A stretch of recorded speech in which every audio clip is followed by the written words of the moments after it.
जय हिंद दोस्तों। इसके पहले वाले वीडियो में मैंने आप लोगों को प्रस्तावना के बारे में अच्छे तरीके से बता दिया है कि प्रस्तावना क्या होती है, प्रस्तावना में किन किन चीज़ों के बारे में बताया गया है, और साथ ही मैंने आप लोगों को ये भी बता दिया है कि प्रस्तावना को कैसे समझा जाता है, कैसे पढ़ा जाता है, कैसे याद किया जाता है, ताकि हम बार बार हमें उसको ना पढ़ना पड़े, हम ना उसको भूलें। ठीक, मैं आप लोगों को इसमें ये बताने वाला हूँ कि जो संविधान की प्रस्तावना की प्रेरणा है या विचार, ये कहाँ से आया, इसकी भाषा का विचार या प्रेरणा ये कहाँ से आया, इसका आधार क्या है, इसका स्वरूप क्या है और इसके उद्देश्य क्या है। सबसे पहले हम देखते हैं कि जो प्रेरणा है, जो विचार है प्रस्तावना की, संविधान संविधान की प्रस्तावना की, वो कहाँ से आया। वो आया यूएसए के संविधान से, यानी यूनाइटेड स्टेट ऑफ अमेरिका, संयुक्त राज्य अमेरिका के संविधान से हमें प्रस्तावना की प्रेरणा मिली। वहीं से हमें विचार मिला कि हमें अपने संविधान में प्रस्तावना को रखना चाहिए। दूसरी बात है भाषा। भाषा की प्रेरणा और विचार हमें ऑस्ट्रेलिया के संविधान से मिला। ठीक, ये ऑब्जेक्टिव में पूछता है क्वेश्चन, जब आप एग्जाम देने जाओगे कंपटीशन वाला, तो उसमें पूछता है कि जो भाषा है प्रस्तावना की वो किस देश से लिया गया, और जो विचार या प्रेरणा है वो किस देश से, प्रस्तावना का विचार या प्रेरणा किस देश के संविधान से लिया गया। तो ये क्वेश्चन पूछता है। अब देखते हैं आधार। आधार वो चीज़ होती है, जैसे मान लीजिए कि कोई मकान बनाना है, कोई भवन बनाना है, तो उससे पहले उसका आधार बनाया जाता है, यानी उसकी नींव रखी जाती है, और नींव पे ही मकान बनता है। तो ऐसे ही होता है आधार। आधार वही है नींव। तो जो ये प्रस्तावना है, इसका भी कुछ आधार रहा होगा, उसी पर वो बनाया गया। तो इसका आधार था उद्देश्य प्रस्ताव, और उद्देश्य प्रस्ताव को पंडित जवाहरलाल नेहरू ने 13 दिसंबर 1946 को संविधान सभा में पेश किया, प्रस्तुत किया, और उनके उद्देश्य प्रस्ताव पर संविधान सभा ने विचार विमर्श करके उसको 22 जनवरी 1947 को स्वीकार किया, और उसी के आधार पर क्या बना, हमारे देश के संविधान की प्रस्तावना का निर्माण हुआ। अब हम देखते हैं प्रस्तावना में जो शब्द का प्रयोग किया गया, जिन शब्दों का प्रयोग किया गया उसके अर्थ क्या। सबसे पहले जब प्रस्तावना की शुरुआत होती है तो उसमें लिखा होता है हम भारत के लोग। अब हम भारत के लोग से क्या अभिप्राय है, इसमें तीन बातें स्पष्ट होती हैं। पहला जो बात है, जो यहाँ पे लिखा हुआ है कि संविधान के द्वारा अंतिम प्रभुसत्ता भारतीय जनता में निहित है। यहाँ पे तीन बातें लिखी हुई हैं, देखिए। पहला है संविधान के द्वारा अंतिम प्रभुसत्ता भारतीय जनता में निहित होती है। इसका मतलब क्या होता है, अब इस लाइन को जब हम पढ़ेंगे तो इसमें एक वर्ड आया प्रभुसत्ता। अब जिन लोगों को प्रभुसत्ता के बारे में पता नहीं है, उनके दिमाग में क्वेश्चन आना चाहिए कि प्रभुसत्ता क्या है। तो प्रभुसत्ता का एक सामान्य सा अर्थ होता है, जैसे मान लीजिए कोई भूखंड है, पृथ्वी का कोई भूखंड है, या कोई राज्य ये एक बात और समझ लीजिए, पॉलिटिकल साइंस में राज्य का मतलब देश ही होता है। यहाँ पर राज्य स्टेट नहीं होता है, राज्य का मतलब एक देश होता है, एक राष्ट्र होता है। ठीक, तो यहाँ पे ये लिखा है कि संविधान के द्वारा अंतिम प्रभुसत्ता भारतीय जनता में नहीं है। अब प्रभुसत्ता का मतलब क्या हुआ कि कोई भूखंड है, कोई राज्य है, चलो ठीक है, आपके अनुसार मैं कोई देश मान लेता हूँ, कोई देश है, कोई राष्ट्र है। ठीक, उस राष्ट्र पर, उस देश पर, उस राज्य पर, उस भूखंड पर पूर्ण तरीके से शासन करने का अधिकार किसको है, इसी को बोलते हैं प्रभुसत्ता। तो भारत जो देश है, भारत जो राज्य है, भारत जो राष्ट्र है, इस पर शासन करने का पूर्ण अधिकार किसको है, पूर्ण तरीके से शासन करने का अधिकार किसको है, यहाँ की जनता को है। तो इसीलिए यहाँ पे कहा गया कि संविधान के द्वारा अंतिम प्रभुसत्ता किसमें नहीं थे, भारतीय जनता में, यानी भारत के लोगों में, भारत के नागरिकों में अंतिम प्रभुसत्ता निहित है। दूसरी बात है संविधान निर्माता भारतीय जनता के प्रतिनिधि हैं। जिन्होंने संविधान का निर्माण किया वो कौन थी, वो भारतीय जनता के प्रतिनिधि थे। भारतीय जनता के द्वारा चुनकर वो गए थे, फिर वहां उन्होंने संविधान सभा में संविधान का निर्माण किया। ये चीज दूसरी लाइन में लिखी हुई है। तीसरी चीज है भारतीय संविधान भारतीय जनता की इच्छा का परिणाम है, और भारतीय जनता ने ही इसे राष्ट्र को समर्पित किया है। भारतीय संविधान क्या है, भारतीय जनता की इच्छा का परिणाम है, यानी भारत की जनता का इच्छा था कि एक संविधान होना चाहिए, उसके द्वारा हमारे देश में शासन व्यवस्था संचालित होनी चाहिए। तब उन्होंने अपने प्रतिनिधियों को चुना, प्रतिनिधियों ने उनके प्रतिनिधि यानी हमारे द्वारा जो प्रतिनिधि चुने गए, भारत की जनता के द्वारा जो प्रतिनिधि चुने गए, उन प्रतिनिधियों ने संविधान सभा के द्वारा संविधान का निर्माण किया। यानी जनता की इच्छा का ही क्या हुआ, परिणाम हुआ ना। यानी जनता चाहती थी संविधान का निर्माण करना या प्रतिनिधि चाहते थे संविधान का निर्माण करना, दोनों बात एक ही है। यदि मान लीजिए जनता नहीं चाहती थी संविधान का निर्माण करना, लेकिन उनके प्रतिनिधि चाहते थे, तो इनडायरेक्टली रूप से क्या हुआ, जनता के द्वारा मतलब जनता की इच्छा हुई कि संविधान का निर्माण करना, क्योंकि जनता ने ही उन प्रतिनिधियों को चुना है। ठीक, तो जो प्रतिनिधि की इच्छा वही जनता की भी इच्छा है। इसके कहने का मतलब यही है, यानी जनता की इच्छा क्या थी, संविधान का निर्माण करना, संविधान का निर्माण हो गया और भारतीय जनता ने इसे राष्ट्र को समर्पित किया है। इसका अर्थ यह है कि यहाँ की जो जनता है यानी भारत की जो जनता है, उसने संविधान को राष्ट्र को समर्पित कर दिया कि आप लीजिए और इसी के माध्यम से हमारे ऊपर शासन कीजिए, और उसी के माध्यम से क्या होता है, हमारे ऊपर शासन होता है संविधान के द्वारा। तो ये 3 बातें स्पष्ट हो गई। अब हम देखते हैं स्वरूप में हम सबसे पहले देखते हैं कि संपूर्ण प्रभुत्व संपन्न, स्वरूप मतलब भारत का स्वरूप कैसा होना चाहिए, इसके बारे में बताया गया है। स्वरूप में या इसके अगले वाले जो हम भारत के लोग हैं, यहाँ पे जो लिखा, हम भारत के लोग संविधान को अंगीकृत, अधिनियमित और आत्मार्पित करते हैं। मैं इन तीनों का भी आपको मैं बता दूं, इन तीनों का अर्थ क्या होता है मैंने नहीं बताया, बस मैंने केवल इतना बताया कि हम भारत के लोग अब संविधान को अंगीकृत का मतलब होता है निर्माण करना, उसको अंग देना, अंग मतलब पार्ट देना। पार्ट किसी को पार्ट दो, उसको फिर जोड़ के बनाओ, तो वही होता है अंगीकृत, यानी उसको बनाना, उसका निर्माण करना। तो भारतीय जनता अप्रत्यक्ष रूप से किसका निर्माण की, संविधान की। अप्रत्यक्ष मतलब जब हमारे द्वारा डायरेक्ट किसी काम ना किया जाए, हमारे द्वारा कोई डायरेक्ट काम ना किया जाए, यानी हमारे द्वारा किसी और को चुना जाए, उनके द्वारा उस काम को किया जाए, उसी को बोलते हैं अप्रत्यक्ष। जैसे कि मान लीजिए हम लोग सांसद और विधायक को चुनते हैं, अब सांसद विधायक संसद में जाकर के कानून का निर्माण करते हैं, तो कानून को हमारे द्वारा ही निर्माण किया गया, लेकिन अप्रत्यक्ष रूप से, प्रत्यक्ष रूप से किसने निर्माण किया, सांसद और विधायक ने। ठीक, तो यहाँ पे मैंने ये बता दिया अंगीकृत। अब देखिए अधिनियमित का मतलब होता है उसको कानूनी रूप देना, यानी संविधान को क्या कर दिया हम लोगों ने, उसको कानूनी रूप दे दिया। ठीक, इसी को अधिनियमित बोलते। और आत्मार्पित मतलब होता है एक्सेप्ट करना, स्वीकार करना, यानी हम लोगों ने संविधान को स्वीकार किया।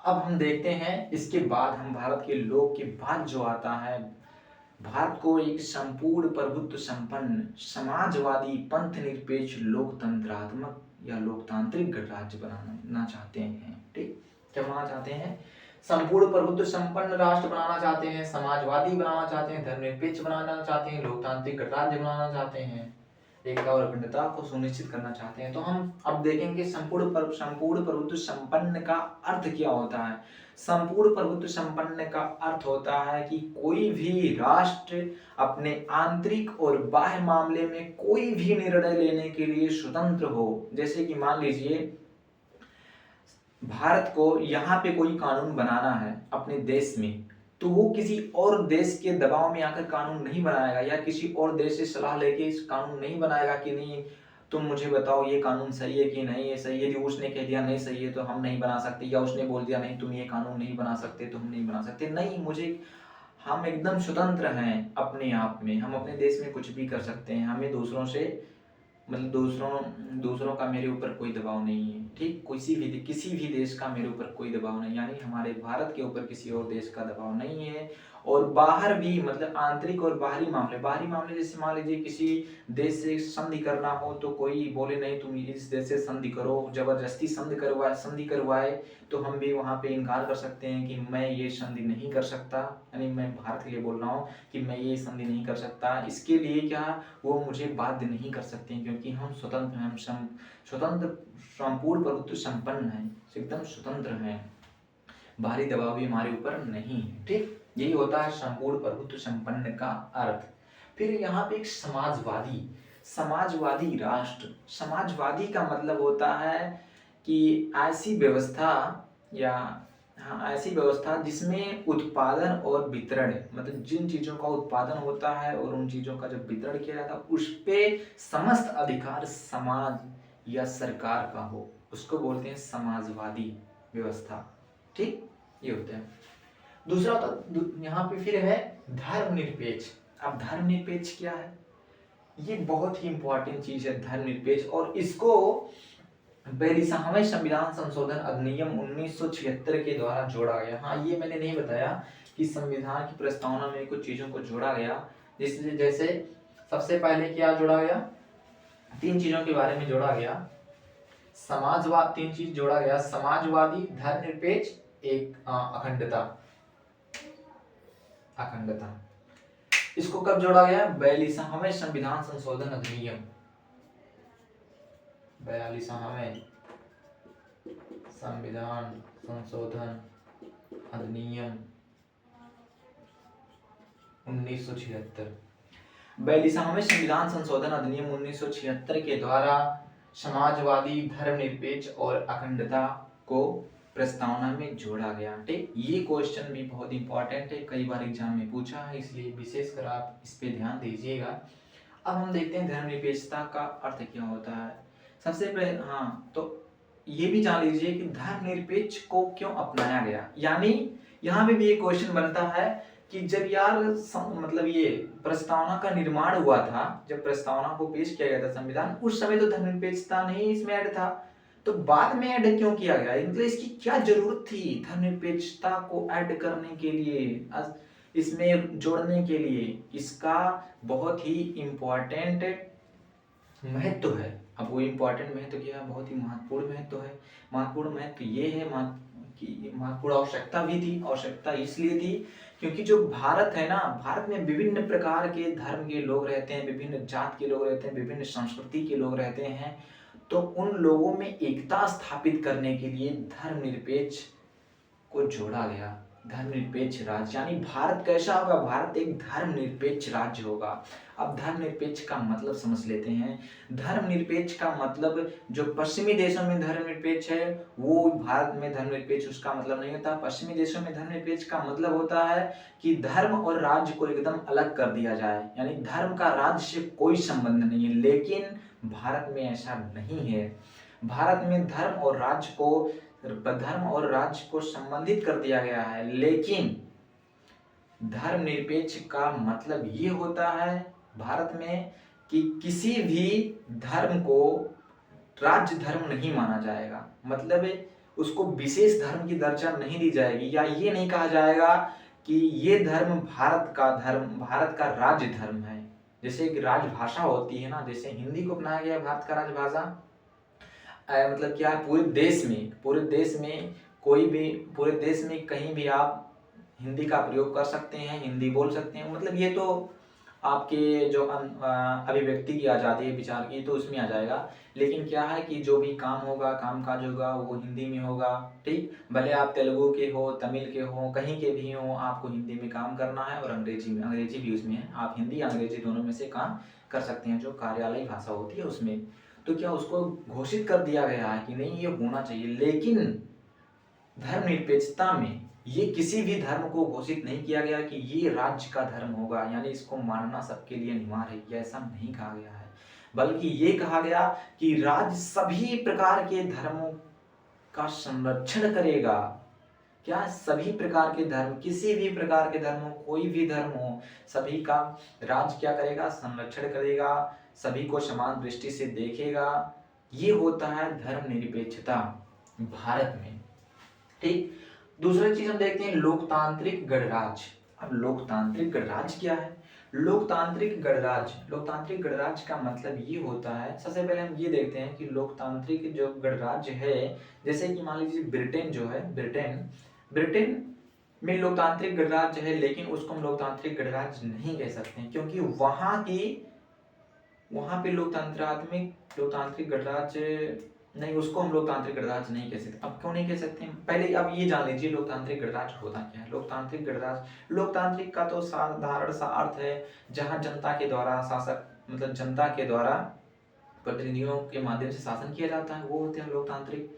लेकिन अब गणराज्य क्या? गणराज्य ये वो होता है जहां पे जो भारत का शासक होता है, जो भारत का सर्वोच्च मतलब किसी देश का सर्वोच्च अधिकारी होता है, किसी देश की शासन व्यवस्था का सर्वोच्च अधिकारी होता है, उसका जब हम निर्वाचन करते हैं, यानी उसका जब हम चुनाव करते हैं, तो वो होता है गणराज्य। ठीक। अब जो भारत का यहाँ का जो भारत मतलब जो भारत है, ये भारत का जो शासक है या भारत की शासन व्यवस्था का जो शासक है, भारत का जो सर्वोच्च अधिकारी है, उसको राष्ट्रपति कहा जाता है। और राष्ट्रपति का चुनाव होता है, वो वंशानुगत क्रम से उसको नहीं मतलब ये मिलता है पद कि नहीं मतलब कोई था, मान लीजिए जैसे कोई व्यक्ति है, यदि वो राष्ट्रपति बना, फिर उसका बेटा राष्ट्रपति बनेगा, फिर उसका बेटा राष्ट्रपति बनेगा, ये होता है वंशानुगत क्रम। तो वंशानुगत क्रम भारत में नहीं लागू है। और राष्ट्रपति जो है वो वंशानुगत क्रम पद से नहीं बनता है, वो बनता है भारतीय जनता के द्वारा अप्रत्यक्ष रूप से राष्ट्रपति का चुनाव होता है। इसीलिए इसको हम भारत को क्या कहते हैं? गणराज्य कहते हैं। यानी भारत के शासन व्यवस्था का जो मुख्य शासक है, भारत का जो सर्वोच्च अधिकारी है राष्ट्रपति, उसका चुनाव होता है, ना कि वो वंशानुगत क्रम से उसका चुनाव होता है, बल्कि उसका भारतीय जनता के अप्रत्यक्ष रूप से भारतीय जनता के द्वारा अप्रत्यक्ष रूप से उसको चुना जाता है। ठीक। तो ये होता है लोकतांत्रिक गणराज्य। तीसरा देखते हैं एकता और अखंडता। एकता क्या है? एकता मैंने वही बताया, जब सभी लोग मिलजुल कर आपस में रहें, उसी को बोलते हैं एकता। ठीक। सिंपल सी बात में एकता है, एकता तो सबको पता है। अखंडता क्या है? अखंडता वो चीज होती है, ये एकता का ही रूप है। अखंडता मतलब खंड खंड में ना रहो, एक खंड में रहो, खंड में मत रहो, एक खंड में रहो। या आप खंड में नहीं रह सकते, आपको खंड में नहीं रहना, वो होती अखंडता। तो भारत को कैसा राज्य बनाना है? भारत में एकता स्थापित करनी है और भारत को एक अखंड राज्य बनानी है, यानी जिसका कोई और खंड ना हो। ठीक। अब हम देखते हैं यहाँ पे उद्देश्य, यानी जो प्रस्तावना है इसका उद्देश्य क्या है, या इसके बाद जो लाइन आती है कि हम मतलब ये तो हो गया राष्ट्र के बारे में, मैंने बताया था उसमें दो चीजों के बारे में बताया गया है, एक राष्ट्र के बारे में और एक नागरिकों के बारे में। तो अब नागरिकों के बारे में कौन सी चीजों का प्रयोग किया गया है? तो हम भारत के लोग, उसमें क्या है, हम भारत के लोग भारत को ये बनाना चाहते हैं। ठीक। अब नागरिकों को क्या देना चाहते हैं? नागरिकों को देना चाहते हैं न्याय, स्वतंत्रता, समानता और बंधुत्व। अब न्याय में 3 प्रकार के न्याय दिया गया था, मैं बताया था आप लोगों को, सामाजिक, आर्थिक और राजनीतिक। अब सामाजिक न्याय क्या है? देखो यार, सामाजिक न्याय का सामान्य सा अर्थ है सामाजिक न्याय का, मैं बता रहा हूँ, ध्यान से सुनिएगा, ये बहुत ही इंपॉर्टेंट टॉपिक है। सामाजिक न्याय का मतलब होता है किसी व्यक्ति को व्यक्ति के नाते महत्व दिया जाए, किसी व्यक्ति को व्यक्ति के नाते महत्व दिया जाए, ना कि उसके धर्म, लिंग, जाति, वंश, संपत्ति आदि के आधार पर भेदभाव किया जाए, नहीं। और ना ही किसी को धर्म के आधार पर, जाति के आधार पर, वर्ग के आधार पर, वर्ण के आधार पर और संपत्ति के आधार पर उसको उच्च दर्जा दिया जाए, ये भी नहीं करना है, कुछ नहीं। यदि वो सब करेंगे तो वो सामाजिक न्याय के अंतर्गत नहीं आएगा। सामाजिक न्याय के अंतर्गत व्यक्ति को व्यक्ति के नाते महत्व दिया जाए, चाहे वो किसी भी वर्ग का हो, उच्च वर्ग का हो, निम्न वर्ग का हो, उसकी संपत्ति कम है, अधिक है, वो किस जाति का है, कोई मतलब नहीं, उसको हमें महत्व देना है। किस नाते? क्योंकि वो एक व्यक्ति है। ठीक। ये होता है सामाजिक न्याय। दूसरा है आर्थिक न्याय। आर्थिक न्याय का मतलब क्या होता है? आर्थिक न्याय का मतलब ऐसा न्याय जिसमें सभी नागरिकों को आर्थिक क्षेत्र में रोजगार दिए जाए उनकी योग्यता के अनुसार, यानी किसी भी व्यक्ति को आर्थिक दृष्टि से वंचित ना किया जाए। यदि उसके अंतर्गत योग्यता है तो उसके अनुसार उसको काम दिया जाए, और काम के अनुसार और जो उसको रोजगार दिया जाए उसके अनुसार उसको वेतन दिए जाए, जिससे वो अपने व्यक्तित्व का विकास कर सके। ठीक। ऐसा भी नहीं कि उसको काम 18 घंटे करवा रहे हो और एकदम मतलब हार्ड वर्क करवा रहे हो और उसको वेतन बहुत कम दे रहे हो। ऐसा नहीं करना, उसको मजदूरी जो देनी है उतनी मजदूरी दीजिए कि उससे उसका काम चल जाए, उसका खर्चा चल जाए, उसके घर परिवार अच्छे से चलें, उसका विकास हो सके। ठीक, ये होता है आर्थिक आर्थिक न्याय। आर्थिक न्याय में एक वर्ड और भी आता है कि जो आर्थिक न्याय है उसमें जैसे कि मान लीजिए कुछ लोगों के पास अधिक पैसे इकट्ठे ना होने दिया जाए। जैसे कुछ संपन्न जो लोग होते हैं वो कम संपन्न लोगों को सताते हैं, तो ऐसा ना किया जाए। मतलब सभी को आर्थिक दृष्टि से बराबर रखने का जो न्याय मतलब जो काम किया जाए वही होता है आर्थिक न्याय। बट ऐसा संभव नहीं है कि सभी लोगों को आर्थिक क्षेत्र में एक बराबर कर दिया जाए, लेकिन प्रयास किया जा सकता है। लेकिन जो समाज में एकदम निचले स्तर के लोग हैं, जिनकी आर्थिक स्थिति बहुत पिछड़ी हुई है, उनके व्यक्तित्व का विकास नहीं हो पाता है, कम से कम उनके व्यक्तित्व के विकास के लिए तो कुछ अवसर प्रदान कर दिए जाएं, कुछ क्षेत्रों में उनको रोजगार दे दिया जाए, यही होता है आर्थिक न्याय। तीसरी चीज है राजनीतिक न्याय। न्याय में 3 चीज मैंने बताया, तीसरी चीज है क्या? राजनीतिक न्याय। राजनीतिक न्याय का मतलब ये होता है कि किसी भी व्यक्ति को राजनीतिक क्षेत्र से संबंधित कार्य करने का अधिकार हो, यानी वो चुनाव लड़ सकता है, वो वोट दे सकता है, राजनीति से संबंधित जितने भी काम है वो कर सकता है, उसमें भेदभाव नहीं होंगे। ये होता है राजनीतिक न्याय, यानी उसको अवसर मिले, उसको भी समानता मिले राजनीतिक क्षेत्र में भी, उसी को बोलते हैं राजनीतिक न्याय। अब हम देखते हैं, न्याय तो हो गया, अब हम देखते हैं स्वतंत्रता के बारे में। स्वतंत्रता कितने प्रकार की दी गई? स्वतंत्रता 5 प्रकार की दी गई। विचार, अभिव्यक्ति, विश्वास, धर्म और उपासना। विचार क्या होता है? विचार होता है कि यार आपके अंदर कुछ भी आप सोच सकते हैं, कुछ भी अपनी बातों को कह सकते हैं, मतलब जो आप मतलब सोच सकते हैं। विचार यानी आप कुछ विचार प्रस्तुत कर सकते हैं, आपके अंदर विचार आता नहीं है यार ऐसा नहीं ऐसा करना चाहिए, ठीक, वही होता है विचार। अभिव्यक्ति, अभिव्यक्ति मतलब होता है बोलने की आज़ादी, आप बोल सकते हैं, आप किसी से कुछ कह सकते हैं, ठीक, ये होता है अभिव्यक्ति। बट इसका मतलब ये नहीं कि आप किसी को गाली दे दें, किसी को अपशब्द कह दें, ये आपको अभिव्यक्ति नहीं दी जाती है, इतनी अभिव्यक्ति। हाँ, मर्यादा में रह के आप कुछ भी कीजिए, कुछ भी किसी से कहिए, वो संवैधानिक होना चाहिए। यानी वो क्या होना चाहिए? संवैधानिक होना चाहिए। संवैधानिक मतलब उसमें वो असंवैधानिक ना हो कि मतलब संविधान में उसका जिक्र होना चाहिए कि हाँ आप इस तरह बात कर सकते हैं। मतलब ये बताइए, एक व्यवहारिक तरीके से आप एक सम्मानजनक तरीके से किसी से बात करते हैं, किसी के सामने अपनी बातों को प्रस्तुत करते हैं, कुछ कहते हैं, ये होती है अभिव्यक्ति। फिर है विश्वास। विश्वास ये है कि आप किसी भी चीज़ में विश्वास कर सकते हैं। ये प्रकार की क्या दी गई? स्वतंत्रता दी गई। आप किसी भी चीज़ में विश्वास कर सकते हैं। यदि मान लीजिए आपको किसी धर्म में विश्वास करना, आप वहाँ भी विश्वास कर सकते हैं। आपको कोई रोकेगा नहीं कि नहीं आप इस धर्म में विश्वास मत करो, नहीं रोक सकता, ये किसी को अधिकार नहीं है।